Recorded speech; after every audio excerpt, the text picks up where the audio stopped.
Hari ikintu abantu benshi bakunze kwibazaho cyane mu bukwe bwa Yaka na KEZA, ntago higeze hagaragaramo ababyeyi mu bukwe bwe. Nicyo kintu cyateye urujijo mu bantu, abantu bagatangira kuvuga yuko batakoze ubukwe ahubwo ari byo bita ngo ni ugutwika. Ndagira ngo tubwire impamvu mutagaragaye kuri kamera. Twabonye abapare, tubona marene, ariko ntago twize tukubona nka papa, nka mama, nka sister we, ntago twabonye mu bukwe. Byari byagenze biti? Niko mwari mwabihisemo? Ntago mwari mwiteguye kujya imbere ya kamera? Ni ukubera iki mutagaragaye mu bukwe bwa KEZA? Muri video y'ubukwe bazayishaka aho iri bazatubona. Ambwira impamvu yabiteye, nari nanamurakariye ariko asaba imbabazi, ambwira uburyo agiye kubyitwaramo. Nanjye mbona ni umuntu w'umugabo, sibyo ko nyine buriya iyo umuntu agishaka ahura n'imbogamizi zitandukanye. Ahura n'imbogamizi, ubuzima bukamucanga, iki byose, ariko twe tuba tubizi nk'ababyeyi bakuze babimazemo igihe. Urumva rero nanjye habayeho kumwumva, ndanamwihanganisha, nanamubwira ko dufatanyije. Ubu rero kugeza ubu bimeze neza. Muri make KEZA aracyari mu rugo iwe? Aracyari mu rugo iwe, yewe nta nubwo azahava, ahubwo buriya dushobora kumufashiriza iwe.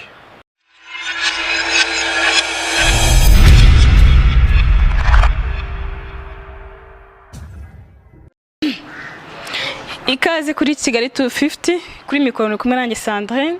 Nkuko bisanga tujya tubazana abatumirwa, kandi murabizi ko iyo mwadutumye tubatumikira. Imbere kuri kamera hariho umugabo nanjye ngo mwiza cyane, umugabo nyine wambaye neza, umugabo wirabura.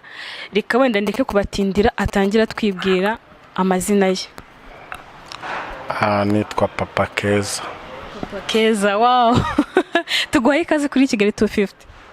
Murakoze cyane, nanjye nishimiye kubana namwe.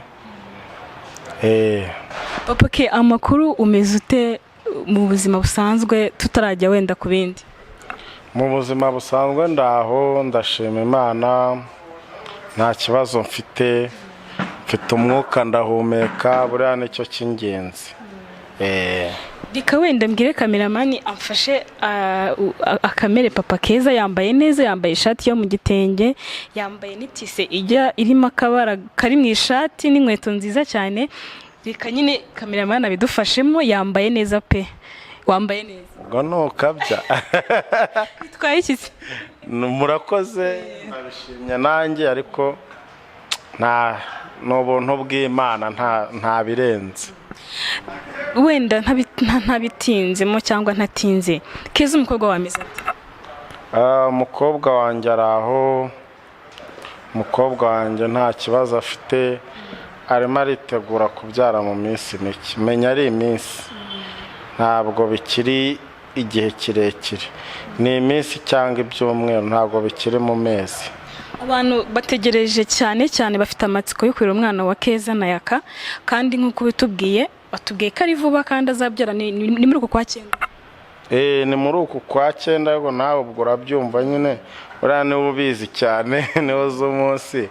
Ariko nanjye nkurikije uko tuganira nyine, yambwiye ko ari muri iyi minsi ya vuba.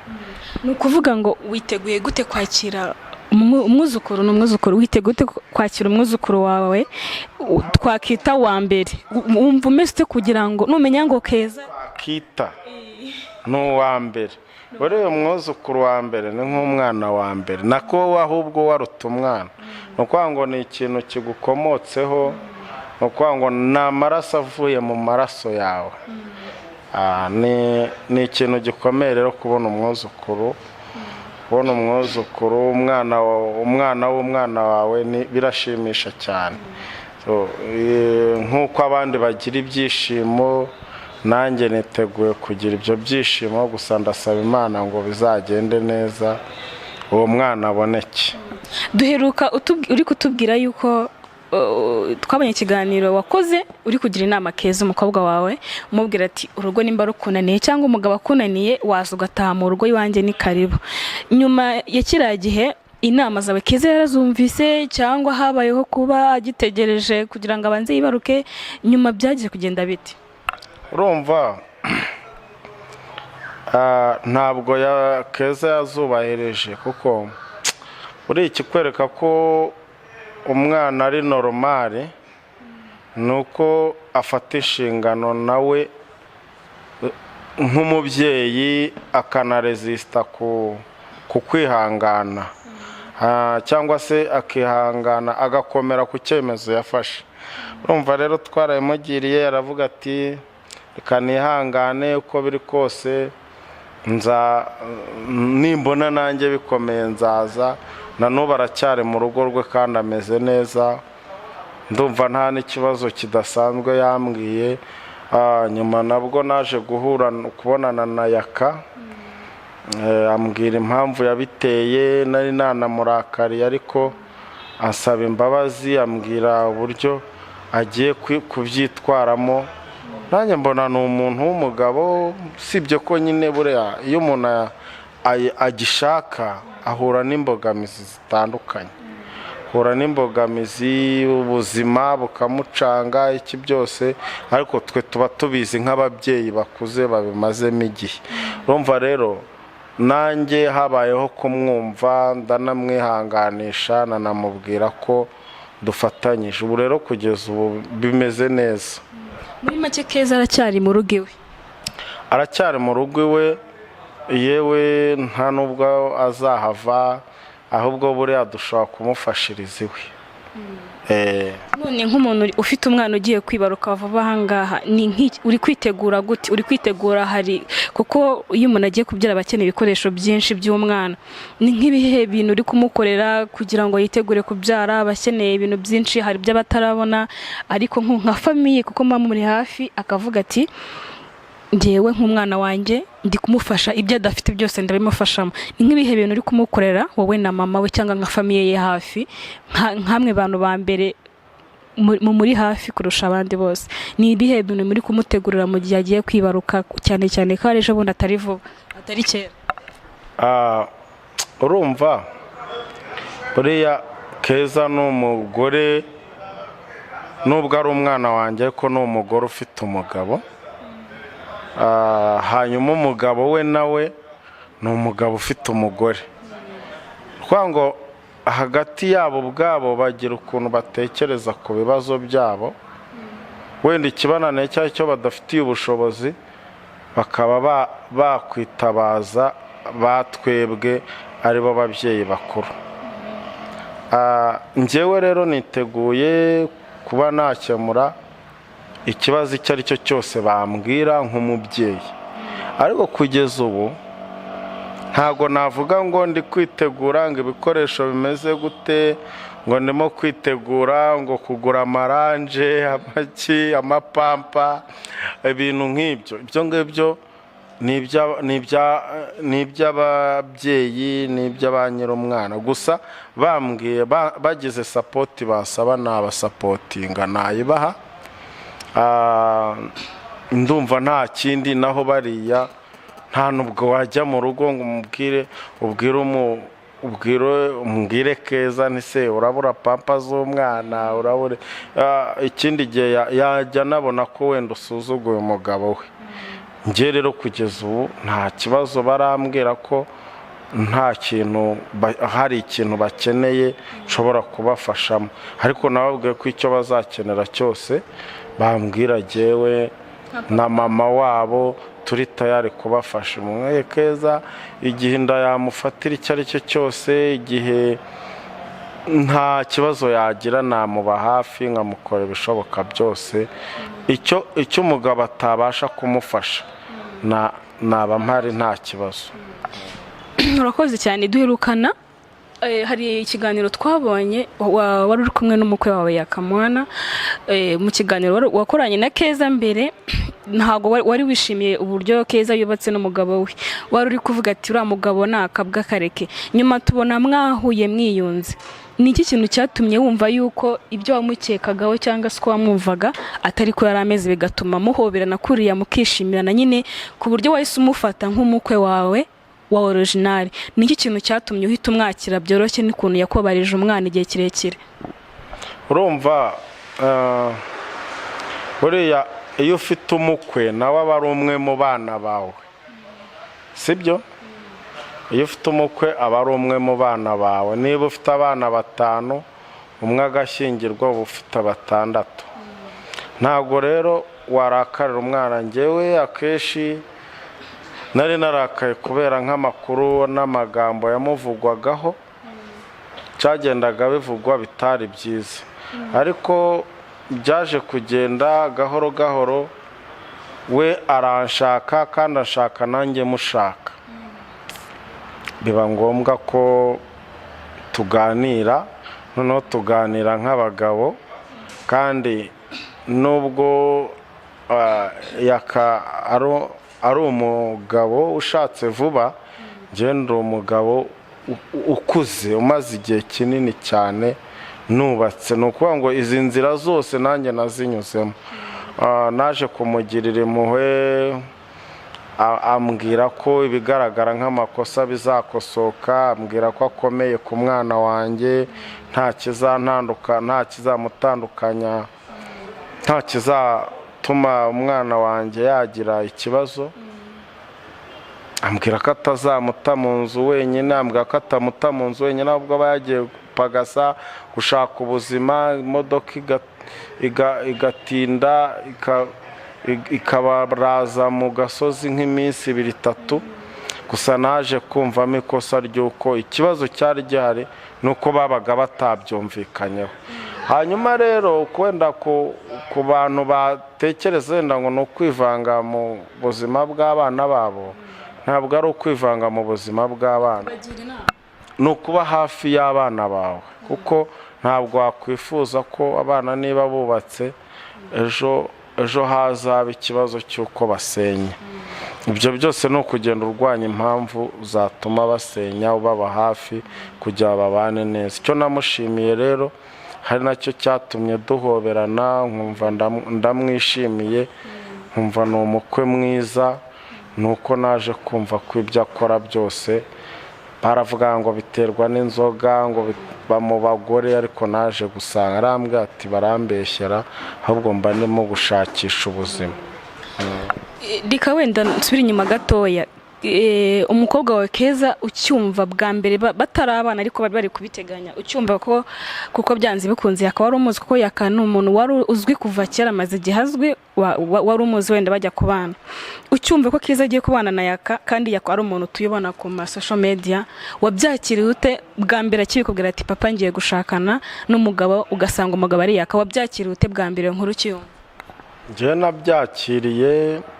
nabyakiriye nabi, kubera ko abantu bo ku ma social media kenshi usanga ari abantu b'abasitari bazwi cyane. Nkumva ko wenda ari umuntu ushobora kuba afite n'abandi bagore, ari umuntu ushobora kuba atari seriye, rimwe na rimwe agakora ama interview yasinze.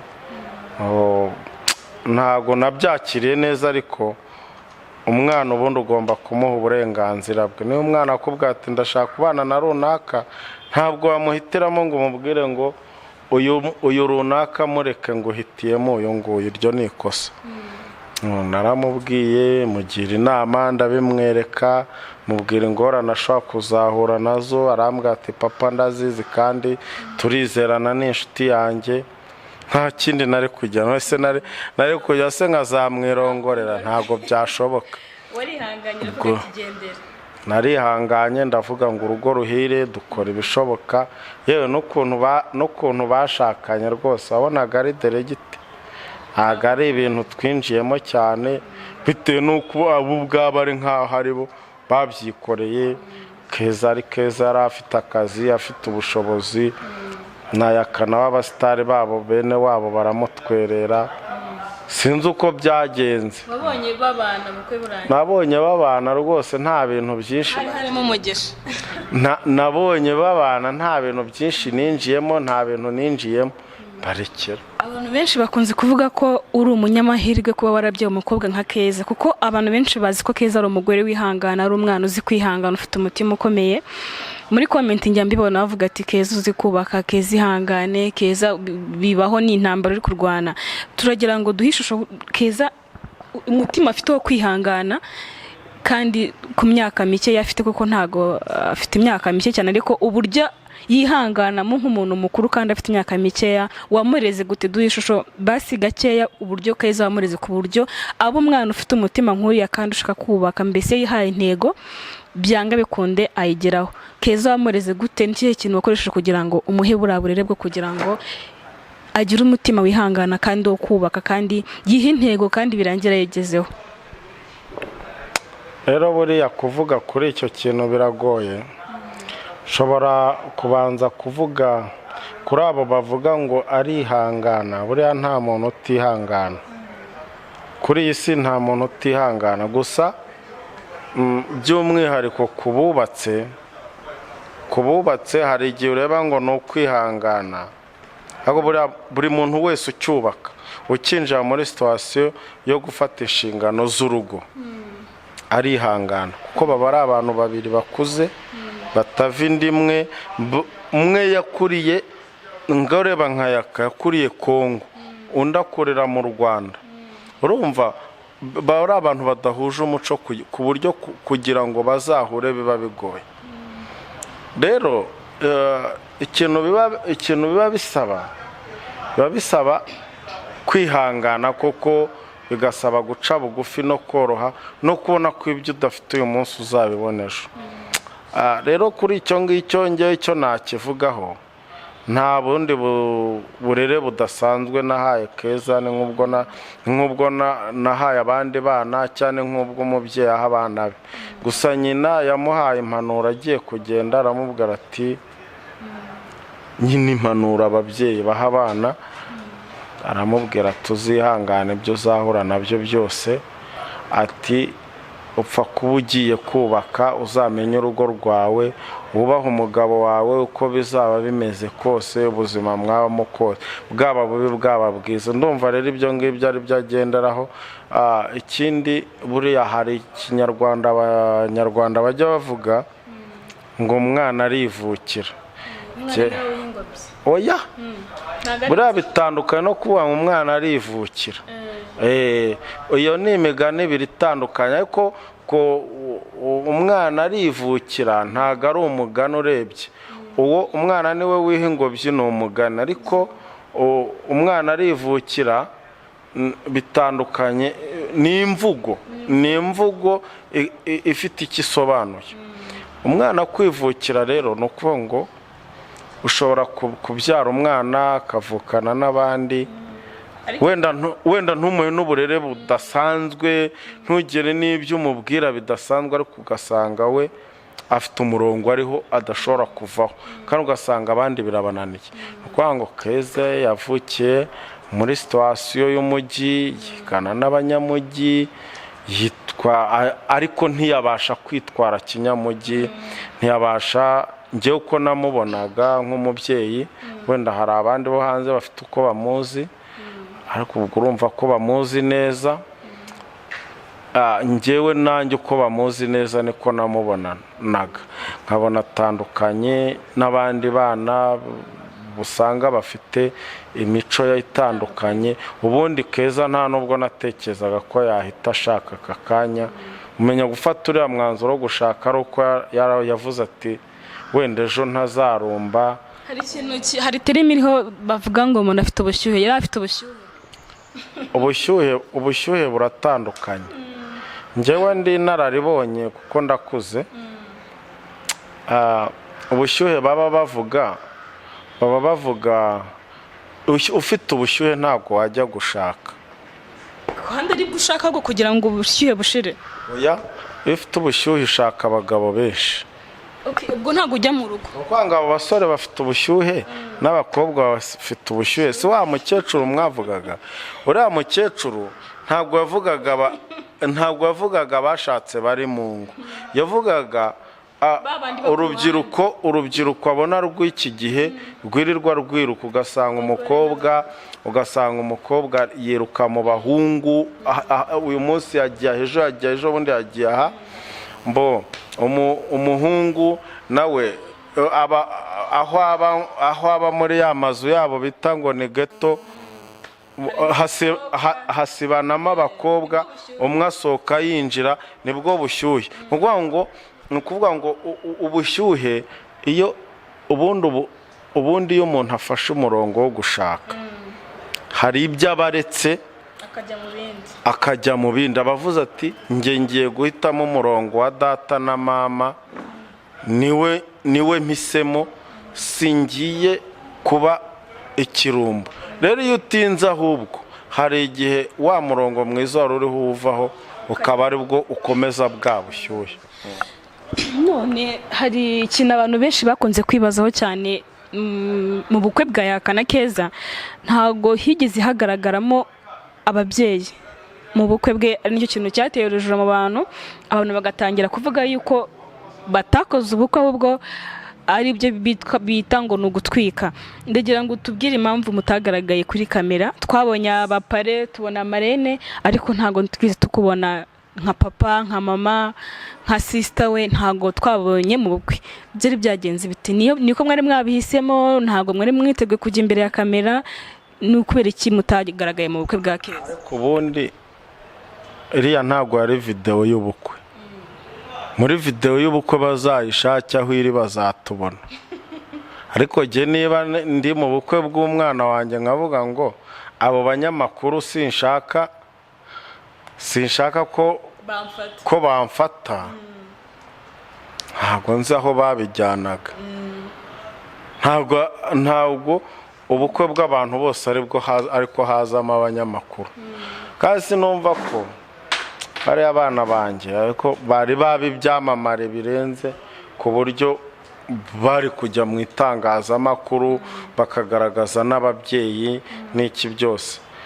Wenda nubwo bitari byabaye ari ibintu bihutiweho, njyewe akenshi nta nubwo nanishimye kubera ko nagiye kumva numva mu kwezi kumwe ngo ubukwe, ntabwo nari mbyiteguye. Ariko mu by'ukuri nagerageje gukora ibyo ababyeyi bakorera abana. Njyewe n'ubwo bukwe nabujemo, ariko niba batanabizi babimenye. Ntabwo umubyeyi, noneho umwana umubyeyi w'umukobwa, yaba umubyeyi w'umudamu, yaba umubyeyi w'umugabo, ntabwo bajya imbere, baba bafite ababahagarariye. Rero ubwo bazashishoze neza. Ariko twe twari twicariye hagati, twari dufite abahagarariye umuryango wanjye, aribo bavugaga amajambo n'ibiki byose. Ariko jyewe nari impari, ngo twe ntibari batwitayeho. Abantu bita ku bageni bakibaki, ntabwo twe bari batwitayeho kuko ntitwari, reka da, ntabwo twari ingenzi. Abari ingenzi, umva abantu bari ingenzi mu bukwe ni abageni babiri, sibyo? Abari ingenzi ni abageni babiri, ababambariye, ababasabira, ibyo n'abaseriveri, niba hari n'ababyinnyi n'abo ngabo, abo bajya imbere. Twebwe ibyacu twe twabirangije. Ese ko ibishyingizwa twari twabiguze n'ibiki byose, twari twicaye aho ngaho, ntabwo ari ngombwa kugaragara. None se buri ubundi wowe mu bukwe y'ubutashye bakubajije ubundi se na nyina w'umukobwa, bakakubaza se na nyina w'umugabo, wababona? Hari rore se baba bafitemo, hari ikintu baba bagaragaza. Ni ukwicaramo, nta kindi. Urumva, nta bindi bahamagarwa muketse gutanga kado. Niba batarabikamiye ni akazi kabo. Hari ikindi kintu ariko twamenye mwaduhishe umuryango wa KEZA cyangwa se muri famiye yanyu. Twamenye yuko mwese muri famiye mufite impano yo gukina filime. KEZA ni umukinnyi wa filime mwiza cyane, Yaka ni umukinnyi wa filime. Twamenye ko na papa we ari umukinnyi wa filime. Kuki mwabiduhishe? Ubu tuzababwire n'ibindi. Oye, tubwire, dusangize amakuru neza. Dusangize amakuru neza. Papa KEZA ni umukinnyi wa filime. KEZA ni umukinnyi wa filime. Umukwe wawe ni umukinnyi wa filime. Nyine kuki tuzabibabwire neza? Tuzakora wenda filime yacu, filime y'umusaza n'umukwe n'iki byose. Ubundi ego man, famiye y'abasitari gusa mbese muri make. Buriya filime ni ubuzima busanzwe. n'ubuzima busanzwe rwose nta kirenze, ariko bikaba byiza ko filime ari ishuri. Filime burya ni ukwigisha, ahanini ni ukwigisha, ibyo ubonamo byose ari amasomo. Reka wenda ngusaba akantu gatoya, ntago ndi bugutinzeho, ndabizi uri mu kazi ndahita nkurekura. Duhe gake ku ishusho ya papa, nka papa wa Keza. Filime, ibintu bya filime wabitangiye ryari? Watangiye gukina filime gute? Wenda ni akantu mbibiye, nta muntu wari ukazi ariko nanzi kubyihererana. Watangiye gute mu bintu bya filime kugira ngo yisange uri umukinnyi wa filime mu Rwanda kandi uri ku rwego rushimishije? Ubu rero sinzi aho ndi butangirire. Rero ushaka nta kibazo.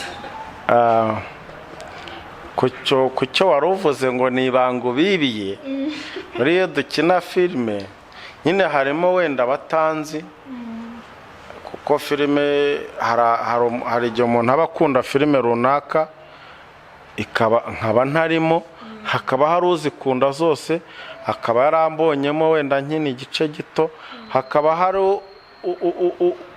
hari undi uzireba ariko wenda akaba yararebye iyo nakinnyemo cyane. Rero kuvuga amateka yanjye na filime ducire mu ncamake nta kibazo. Njye nta kibazo ndabikubwira. Njyewe kera niga primaire nakundaga gukina, niba ari imikino ngiro, niba ari imikino mbarankuru niko njya numva babivuga kuri radio, nkakunda no kwigana cyane. Gusa aho nkuriye ntabwo nkibishobora ibintu bijyanye no kwigana, ariko nkura mu mutwe wanjye mvuga ngo ikintu mvuze ngo ndagishobora, iki kintu mvuze ngo nagishobora. Buriya nubona ziriya kamera za mashine ntago nshobora no kuyegera kuko nta bumenyi nyifiteho. Hanyuma rero wenda nko guhinga, gutabira no kugira gute, iyo mbonye umuntu abikora nkaho nabikora, ndabikora. Nakuzeyo mbona abantu bakina amateatire ku bintu by'amafilime byari bitaramamara, nabonaga nabikora. Ndibuka nko muri 88 hari na teatire baje gukorera muri quartier iwacu, ndeba uko bakina teatire nkumva nayikina. Nkura gutyo ku mashuri tugakora utuntu twatwitaga niba ari scratching, n'utuntu tumeze nk'udukinamico ariko tugufi, nka turyoshya cyane. Ndibuka nyuma ya jenoside twigeze kuba twagiye kwibuka, turavuga ngo reka tugaragaze nk'umukino ujyanye n'amateka ya kiriya gihe. Nakinnye umukino, ntabwo ndi busubiremo cyane. Narawukinnye ni ukuvuga ngo jyewe narinzi ko ibintu nakoze ari bibi cyane, kuko nabikoze nk'uko ayo mateka nyine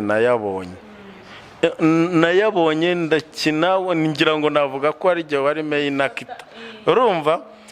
Noneho byafekita abantu kubera ko babibonye mu ishusho ya cya gihe, abantu barahahamuka cyane. Ni muri abantu barahungabana cyane. Ni muri quartier iwacu mu kagari twari dutuyemo.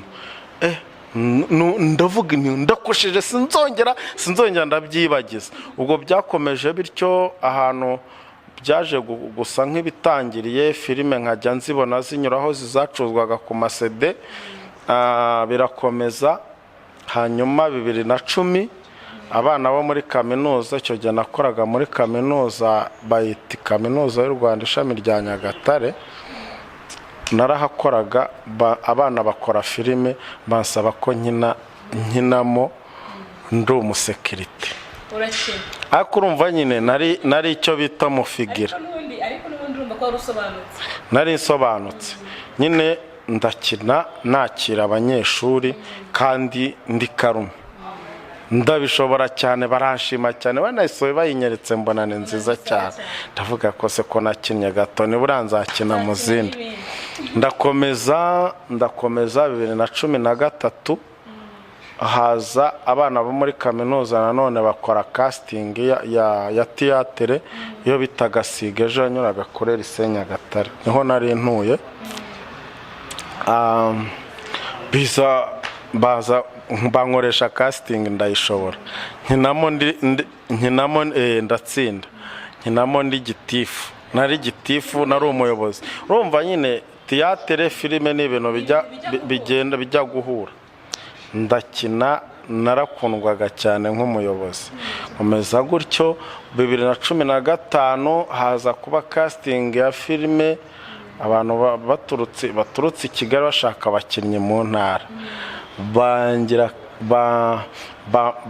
bankoresha casting nanone ndi umuzamu bankoresheje casting ndi umuzamu ndatsinda bankoresha casting ndi umurwayi nararembye noneho icyo gihebwo nari maze iminsi ndwaye typhoid ndimo gukira n'ubundi byanyabyo no kuvuga ngo byari muri icyo gihe bashakaga abakinnyi noneho bankoresha casting maze igihe maze amezi 3 ndwaye typhoid narahorose byatari noneho ndayifiringa barambwira ati buretse udapfa iyi niyo uzakina hari hazo urwara urumva noneho turayikina nyuma bakora indimba umupolisi iyo yo sinanayibonye ariko abantu bose bambwira twarakubonye n'umupolisi urabishoboye bikomeza gutyo bikomeza gutyo noneho ba bantu nakoranye nabo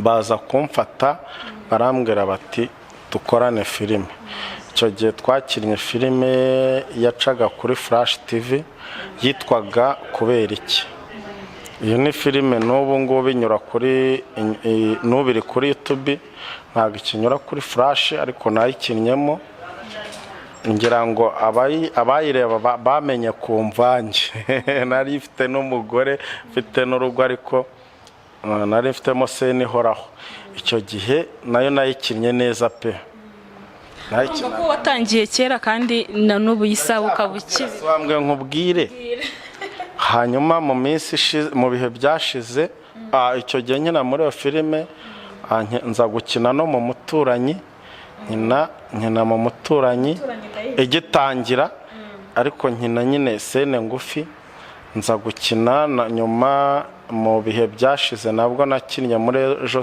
kera nayo nayikinnyemo nayirazwi nabwo nkinamo sene nkeya ariko nyine bambwira ko banshyira muri timu bambwira ko nibongera kunkenera bazajya bambwira ubu ngubu ndimo ndakina indi filime nayo ndumva baplodinze episode bagiye kugenda baplodinga ni filime yitwa zubakwa kwinshi zubakwa kwinshi inyura kuri tuzubake TV iyo ngiyo rero yo uri umugabo ubwo rwananiye zubakwa kwinshi ukinamiro nyine byo nibanga bazajyeho kuri tuzubake TV bayirebe ariko icyo nzi cyo nibayireba hazashya gusa nyine ndimo ndakina gutyo ariko ubwo ubutaha turimo turubaka iterambere ryo mu bihe bizaza amaherezo wenda dushobora natwe kuzakora filime yacu ihoraho kuko buriya aho hose nakoraga mba nkorera abantu fatanya umbwira uti ngwino dukine filime tugafatanya tugakora abandi bakambwira ati twakubonyemo impano ngwino dukine tugakora ariko filime nk'uko warubimbajije ni ibintu nkunda ni ibintu biri mu maraso yacu ni ibintu nge nkora ntabigamijemo inyungu ahubwo mbikora ngamije kugira ngo mbikunze nanagamije igihe umuntu umwe twarahuye wakurikiranaga filime nakinaga arambwira ati rega buriya filime ati ni ishuri filime ni ishuri rikanaba ibyishimo by'abantu tuvuge nk'aba bantu bakina komedi cyangwa se niyo byaba ari muri filime ariko iyo filime ukayireba irimo utuntu dushekeje ubasha kuruhuka mu mutwe, haba harimo inyigisho, izo nyigisho ukaziga ukamererwa neza. Rero ubutaha nanjye wenda muri visiyo yanjye ndateganya nanjye kuzakora filime yanjye ubwo abakunzi banjye nubwo bataraba benshi cyane dushobora kuzabiganiraho mukayireba. Duhaye ku makuru ye yo mu buzima bwa filime, agitangira filime. Reka nongere ngaruke kuri KEZA. KEZA nawe yaje kwisanga muri filime gute? Uburyo wari umukinnyi wa filime, ese no washatse kugira ngo bimujyanemo kuko ari ikintu ukunda usanga nawe agishoboye? KEZA wisanze muri filime gute? Nta ruhare waba ubifitemo? Buriya jyewe ukuntu ndera abana banjye mbaharira responsibility. Gusa uwakora ikibi namukebura nkamuhana nk'umubyeyi, uwakora icyiza nkamumotiva. Ariko KEZA ntabwo nigeze mubwira ngo kora ibi, ahubwo nagerageje kumwigisha mu bujyanye n'ubushobozi bwanjye, nkamuha inama za kibyeyi, ubundi nawe akihitiramo. Gukina filime rero kwa KEZA ni amahitamo ye, ntabwo ari itegeko ry'ababyeyi. Cyane cyane ko ushobora kumutegeka, ariko uko umutegeka ugasanga ntibimurimo. Gusa nyine icyo nabivugaho byaranshimishije cyane kuba KEZA yarakinnye filime, noneho akanarongorwa nawe n'undi mukinnyi w'icyamamare. Papa KEZA ni umukinnyi wa filime, KEZA ni umukinnyi wa filime, umugabo wa KEZA ariwe Mukwe ni umukinnyi wa filime, mama KEZA nawe ni umukinnyi wa filime. Tumenye ko famille yose iri muri filime. Ese ntago yabishobora. Ntago ari ibintu bye. Jemba mbona ari nk'umupasiteri. Ni umupasiteri uriya. Iki mutaye umutoje nawe? No, umupasiteri ntago bimurimo. Reka we arisengera gusa yikundira kwisengera, yikundira Imana. Gusa wenda nabona birimo kugenda byenterisa umuryango cyane, wenda ashobora kuzakina nawe avuga haleluya, muri filime. Agafata scene y'umurokore ya pasiteri. Kuko rwose ntabwo wamugira umushizi w'isoni ngo abishobore. Muri filime ntabwo byamugora, ariko buriya jyewe scene zose ndazibasha. Nizo gusara wazikina? Scene zo gusara ahubwo nizo nabasha burya. Scene zo gusara, scene zo gusinda, scene zo kurwana, scene zo kurakara. Uvuze gusinda unyibutsa akantu, unywa inzoga? Inzoga ntabwo nyinywa. Unywa gasembuye base kugira ngo byumve neza? Gasembuye harya burya inaji ntisembuye. Inaji ni nka juice. Yo bundi iyo nyweye inzoga nywa inaji. Ubwo wasindishwa na zingahe? Ntabwo urenze imwe. Handitseho ko temerewe kurenza imwe. Nyine inzoga yanjye ni inaji. Iyindi nzoga wenda yoroshye iyo mfata nk'agatobetobe ni citro na Sprite. Turabyumva muri uwo mujyo hakazamo na utundi tuntu nk'utwo tugenda muri ayo mazina. Urumva jyewe nararebye nsanga iyo abantu iyo bandeba n'ubundi babambona ngo babona nasinze. Urumva ko wasinze uburyo ugaragara kahibaza abantu iyo bandeba baba bazi ngo nasinze. Noneho niyo nakina filime ngo babona ngo ndi muri hangover. Noneho njyewe nkora kontrere yabyo. Ibizina no wanyweye uburyo babameze kandi n'ubundi bavuga ko n'ubundi. Nyine urumva nje nakoze analize nsanga ndamutse nyweye nasinda. Iyo umuntu yasinze aba yataye ubwenge. Nsanga nta mwanya nafata mu buzima bwanjye n'umwe wo kuba nataye ubwenge. Nsanga shaka ko ubwonko bwanjye bugomba kuba buri ku murongo. Hari umuntu nabanye wanditse muri comment ubushize aravuga ngo yongo disi papa wa KEZA ngo ni umusiramu. Wigize ubibona? Iyo comment wigize ubibona? Iyo comment se babiboneye ngo ufite ni sidija kano kantu ko mu gahanga. barabivuze ngo disi papa Keza no umusiramu ngo yo nyine bumva birabashimishije barabikunze ko kuri umusiramu ndi umuyisilamu inshallah haryo ugomba Imana nibishaka ubwo ngubwo ukuntu wakavuze se ahubwo wakavuze ngo alhamdulillah ishimwe n'ikuzo n'iby'Imana ubushimye Imana nyine hanyuma inshallah uvuze ngo Imana nibishaka wowe uvuga ngo uri umusiramu uvuze ngo uri umusiramu kongera ngo Imana nibishaka wawe byinshi ntago ndiwe ko keretse uvuze tuzabivamo Imana nibishaka kandi Imana ntiyabishaka noneho famille yanyu yose n'abasiramu njyewe nakubwiye ko ntajya mpitiramo abantu ubishatse ubyumvishe mu kuri kwe aba umuyisilamu utabishatse nawe ubwo ni uburenganzira kuko buri muntu buri afite imva ye wajya ubibona abantu barakundana umuryango bamwishe ariko buriya umuntu apfuye agira imva ye noneho niyo umuntu anasohotse burya amahitamo ya buri muntu abukwe ni ukuvuga ngo rero iyo usohotse mu rugo ujyana na roho yawe n'umutima wawe nunapfa uzajya mu mva yawe wenyine rero jye ntago nahitiramo umuntu ahubwo jye nihitiyemo cyokora nyine umuryango wanjye nawo ngerageza kuwerera imbuto no kuwugira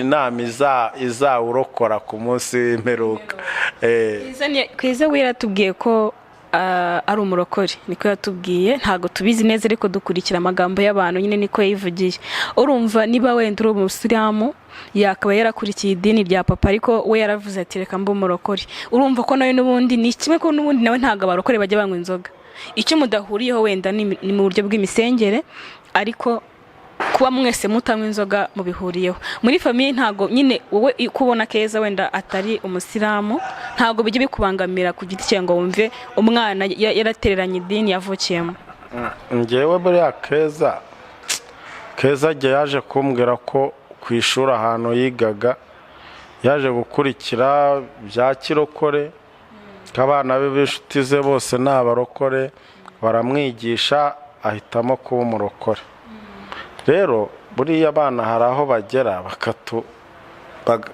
niba navuga ko batuganza ntago ari ukutuganza kundi urareka ukavuga si muntu sinzamufata ngo muzirike mu musigiti kandi ugasanga ahantu ageze mu gihe cy'amahitamo ye gusa nyine icyo gihe umwumvisha ukuri ukamubwira ukamuha impanuro zose ariko njye nta kibazo mfite cy'uko Keza ari umurokore nta kibazo na kimwe mfite gusa icyashimishije nuko atabaye umusinzi kandi arimo aranagarura mu murongo neza umugabo rika wenda duse n'abagana ku musozo atuganirije ku makuru ya rika wenda ikintu cya nyuma nakubaza ubu turi mu gihe isi yose niko nabivuga dufite amatsiko yo kureba umwana wa Keza na Yaka dufite amatsiko yo kumva ko Keza yibarutse amahoro abenshi mbona bari kumusengera bamwifuriza kwibaruka amahoro bamwifuriza gukomera guca mu rugamba arimo kutumva amabwire kuko hari amagambo menshi Keza yabwiwe biramubabaza ariko twese duhari kugira ngo tumukomeze umutima ubu ntago wenda tuzi ngo nejo cyangwa nejo bundi ariko yatubwiye ko azabyara mu matariki ya mbere z'ukwa 9 reka wenda ngusabe yuko ubutaha kuko ubu Keza ntago ari gukora ibiganiro ntari kugaragara si tuzi wenda ashaka kubananiwe igihe n'igihe tuzagutumira nk'umuntu nyine uri hafi ya Keza nka papa uzajya uduha amakuru ko dukeneye kumva ko ameze neza yibarutse nabwo tukabimenya kuko ubu nta handi hantu twamukura mukomeze kandi mumube hafi mumukurikirano iyo munaro umubyeyi abafite ibibazo byinshi abari muri situation ikomeye cyane reka twizere yuko azibaruka amahoro kandi niyibaruka muzabitumenyesha inshallah ko nanjye nagafashe none murakoze iki ibyo ngibyo biba biri mu bushake bw'Imana burya iyo umubyeyi atwite ari umugabo we nabo batwite ari ababyeyi be nabo baba batwite iyo abyaye abaruhutse nabo baba baruhutse ibyo rero biba bizwi na Nyagasani ko Nyagasani niwe umenya ibyihishe n'ibigaragara gira icyo ubwira abafana bawe n'abakunzi bawe muri rusange, abakunzi ba KEZA, abakunzi b'umugabo wa KEZA, ubashimira. Sinzi wenda hari n'abantu baba bashobora kuba bafasha KEZA mu bihe bikomeye yaba arimo, waza gutangana nimero yawe cyangwa nimero ya KEZA uko bishaka, ku buryo n'uwagira ikintu ashaka gufasha umuryango wa KEZA yakohereza kuri nimero za gutanga. Unashimira abakunzi bawe n'abafana ba KEZA muri rusange. Abakunzi banjye ndabashimiye, ariko se wende buriya njye mba mbona abantu bose ari abakunzi banjye, kuko burya abanzi ntibagaragara. abanzi ntibagaragara, gusa umwanzi umubwirwa n'ibyo akubwira cyangwa se n'ibyo avuga, cyangwa nuko yakwiyeretse. ariko bandi bose njye mba mbona ari abakunzi. Rero abakunzi banjye nanjye ndabakunda kandi mpora mbatekereza, nifuza ko nk'igihe kimwe nshobora kuzabazanira ibyiza noneho bivuye mu mbaraga zanjye. Ikindi bagume basengera umuryango wacu. Umuryango wacu nta bibazo ufite, umuryango wacu ahubwo uritegura kubona ibyishimo. Noneho bawusengere bawusabira ko ibyo byishimo witeguye wazabibona, noneho amahoro, noneho tukarushaho gushima Imana. Hanyuma nimero yanjye ni 078 100 95 62. Ni 078 100 95 62. Urakoze cyane kuba wemeye kuduha umwanya kugira WhatsApp. Ubwo reka tugushimire kuba wemeye kuduha umwanya ukatuganiriza. Turi kuri Kigali 250 kuri mikoro mwari kumwe nanjye na Sandrine. Reka mbabwire ko mwajya mukora share na comment na subscribe, kandi turabakunda cyane. Ikiganiro nakagaruka. Ciao ciao.